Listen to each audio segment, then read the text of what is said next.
ফরিদপুরের করিমপুরে ফরিদপুর মাগুরা মহাসড়কে দুটি বাসের মুখোমুখি সংঘর্ষে ৩ জন নিহত ও অন্তত ২০ জন আহত হয়েছেন। বৃহস্পতিবার সকাল ৯টা ৩০ মিনিটে সদর উপজেলার কানাইপুরের করিমপুর এলাকায় এ দুর্ঘটনা ঘটে।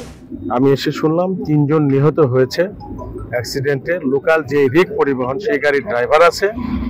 ২ জনের পরিচয় পেয়েছি আমরা। একজন ফরিদপুরের টেপাখোলা বাড়ি, তার নাম আব্দুল মান্নান। আরেকজনের পরিচয় পেয়েছি, তার নাম আজিজুল হক, ওনার বাড়ি গোপালগঞ্জের মকসুদপুর। আর মহিলা একজন মারা গেছেন, ৩ জনের মধ্যে একজন মহিলা, তার পরিচয়টা আমরা এখনো পাইনি। ওনারা হাসপাতালে আছেন এবং এর সাথে আরো ২৩ জন আহত। ফরিদপুর আমাদের যে পার্শ্ববর্তী হাসপাতাল আছে সেখানে ভর্তি আছে ২৩ জন আহত।